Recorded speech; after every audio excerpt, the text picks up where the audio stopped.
जय गुरुदेव। सभी को प्रणाम। हम लोग उपासना समर्पण योग वांग्मय का स्वाध्याय कर रहे हैं।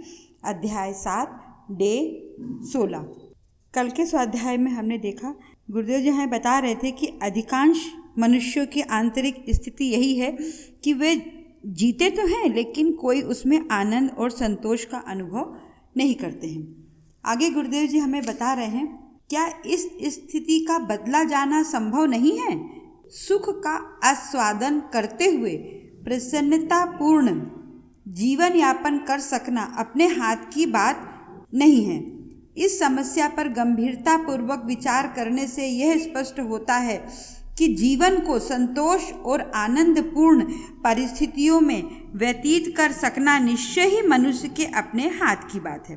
गुरुदेव जी हमें बता रहे हैं कि क्या इस स्थिति को हम बदल नहीं सकते? मतलब जैसे हम आनंद और असंतोष जो अपने मन में अनुभव नहीं कर पा रहे हैं, तो क्या हम इसको बदल नहीं सकते? सुख का आस्वादन प्रसन्नतापूर्वक जीवन यापन कर सकना अपने हाथ की बात नहीं है।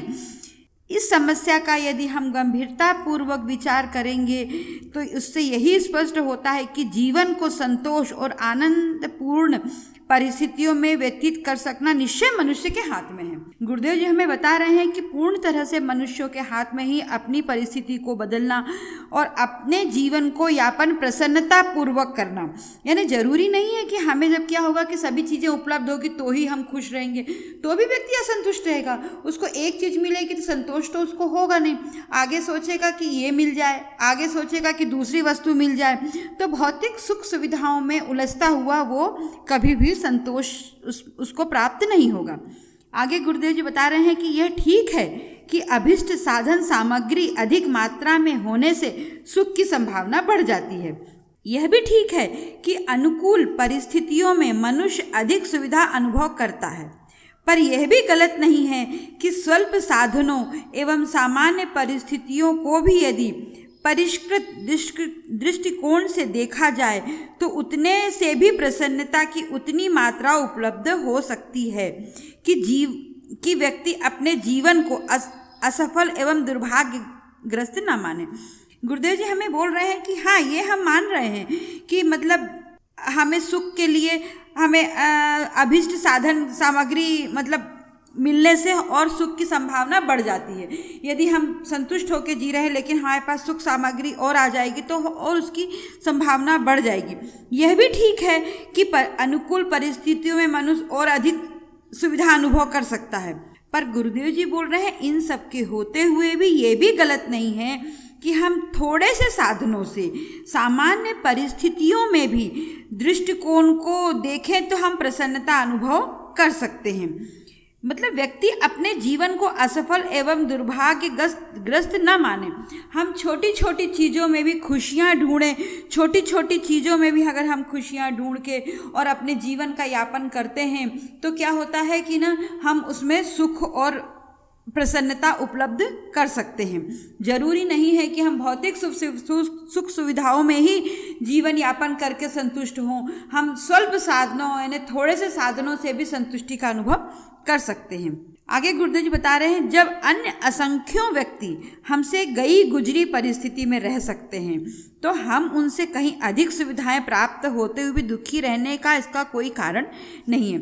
गुरुदेव जी बोलते हैं हम इंसान को क्या करना चाहिए कि हमको ऊपर नहीं देखना चाहिए, हमको अपने नीचे वालों को देखना चाहिए।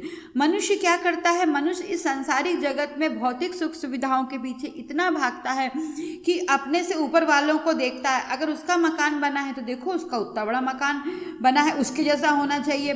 उसकी गाड़ी है तो उतनी बड़ी गाड़ी होनी चाहिए, हमको इतनी बड़ी आज ये गाड़ी तो वो वाली गाड़ी चाहिए। लेकिन वो ये नहीं देखता है कि जो हमसे नीचे इस तरह के लोग हैं उनके पास तो हमारे पास जैसी सुविधाएं वो भी प्राप्त नहीं है।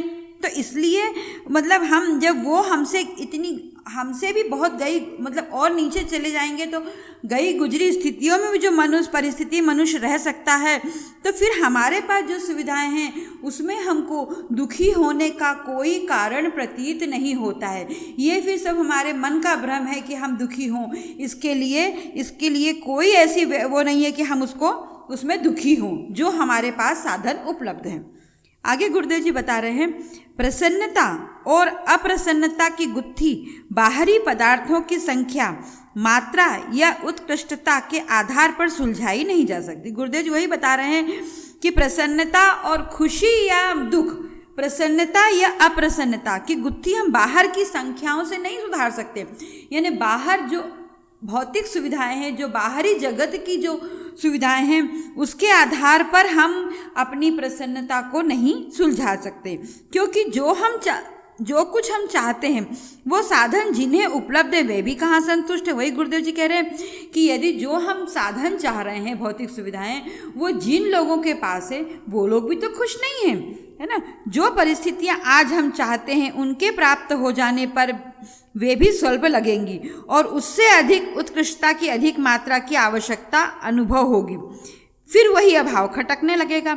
गुरुदेव जी हमें समझाना चाह रहे हैं कि क्या है कि जितना हमारे पास है उसमें हम संतुष्ट रहना सीखें, क्योंकि जो कुछ हम चाहते हैं वो अगर हमको उपलब्ध हो जाता है तो भी हम संतुष्ट नहीं रह जाते, वो हमको फिर वो कम लगने लगता हैगा। फिर सोचते हैं कि उससे अधिक मात्रा में, उससे अधिक उच्च चीज़ें हमको प्राप्त हों। जब वो प्राप्त होती हैं तो उसका अभाव में तो क्या होता है, फिर उससे भी उच्च चीज़ प्राप्त करने के लिए हमारा मन खटकने लगता है। मतलब जैसे जैसे हम आगे जैसे बढ़ते जाते हैं तो हमको आगे की भौतिक सुविधाएं प्राप्त करने के लिए हमारा मन खटकने लगता है। तो हम क्या है कि वही गुरुदेव जी हमें समझाना चाह रहे हैं कि हम तो कभी प्रसन्न रह ही नहीं सकते हैं, इसलिए जितनी चीज़ें हमारे पास है, जो हमारे पास स्वल्प साधन है, उनमें रहने का हम खुश रहने की कोशिश करें। गुरुदेव जी वही बता रहे हैं हमको कि इस कुचक्र का कहीं अंत नहीं।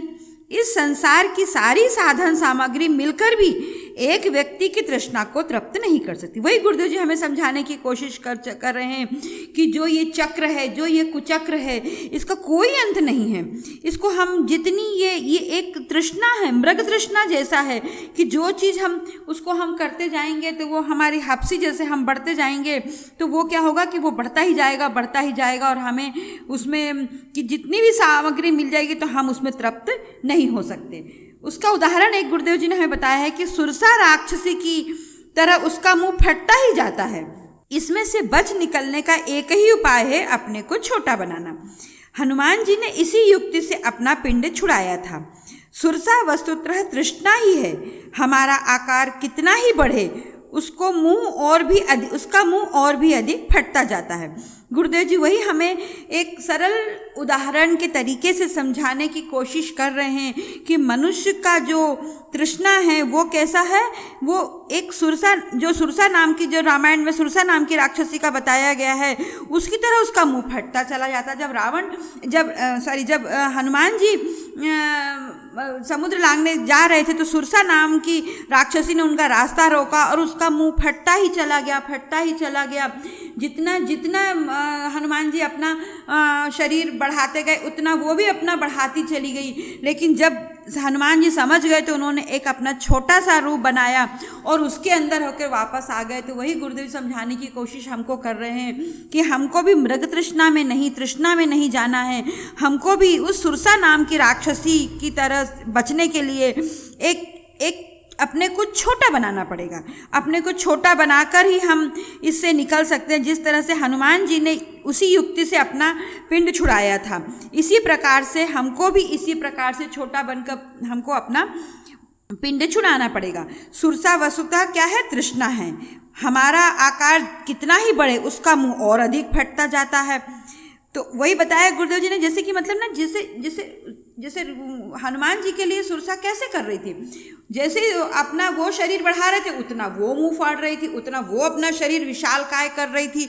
तो वही बताया है कि सुरसा एक तृष्णा है कि जो कि हम लोग जितना उसको चाहेंगे वो उतना ही उसका मुंह फटता चला जाएगा, उतना ही वो हम पे हमको उसकी भौतिक सुख सुविधाओं के लिए वो हमें लगेगा ये चीज़ मिल गई तो अब ये भी मिल जाए, ये चीज़ मिल गई तो ये भी मिल जाए, यानी कभी भी हमको संतोष नहीं होगा। इसीलिए हमको छोटा बनना पड़ेगा और छोटा बनकर ही जीवन में हम संतुष्टि और सुख प्राप्त कर सकते हैं। आगे गुरुदेव जी बता रहे हैं, राजा और रंक, श्रीमंत और श्रमिक सभी उसकी डाढ़ों के नीचे कुचले जाते हैं।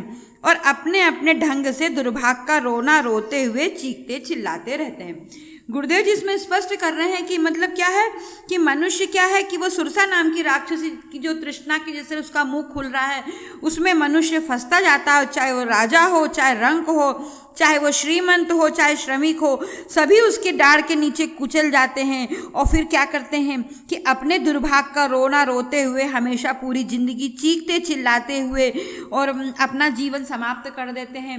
उन्हें स्वयं ही नहीं पता रहता कि हम चाह क्या रहे हैं, हम किसके पीछे भाग रहे हैं। शुरू से मनुष्य क्या करता है कि ना जिस तृष्णा के पीछे भागता है और जिस जीवन के पीछे भागता है और मरते दम तक भी उसको यही पता नहीं होता है कि हम किस चीज़ के लिए पीछे भाग रहे हैं और उसी तृष्णा के पीछे भागते भागते और अपने दुर्भाग्य का रोना रोते हुए और चीखते चिल्लाते हुए जीवन समाप्त कर देता है। जिस तरह से कि पतंगा है कि वो लौ के पीछे भागता हुआ अपने पंख जला देता है और मर जाता है, इसी प्रकार से मनुष्य भी उस वृत्त तृष्णा सुरसा नाम राक्षसी जैसा भौतिक सुविधाएं जो सुरसा नाम राक्षसी हैं उसके दाढ़ों में फंसकर और मर जाता है और अपना जीवन समाप्त कर देता है और दुर्भाग्य का रोना रोता रहता है, चीखता चिल्लाता रहता है। लेकिन क्या होता है कि वो उसमें से निकल नहीं पाता। उसके निकलने का उपाय गुरुदेव जी ने हमें स्पष्ट बताया है कि हमको छोटा बनना पड़ेगा। यदि हम छोटे बनेंगे तो अपने आप, जैसे हनुमान जी ने सुरसा के मुख से निकल के और अपना पिंड छुड़ाया, हनुमान जी ने जिस युक्ति से अपना पिंड छुड़ाया उसी युक्ति से मनुष्य को भी आज की जो भयावह स्थिति है छोटा बनकर और सुरसा नाम के राक्षसी से अपना पिंड छुड़ाना पड़ेगा, यानी तृष्णा से अपना जीवन छुड़ाना पड़ेगा। आज के लिए इतना ही। जय गुरुदेव, सभी को प्रणाम। ओम शांति, सद्गुरु अर्पणमस्तु। हमारे YouTube चैनल को सब्सक्राइब करें और बेल आइकन को दबाकर ऑल पर क्लिक करें ताकि नोटिफिकेशंस आपको मिलती रहें।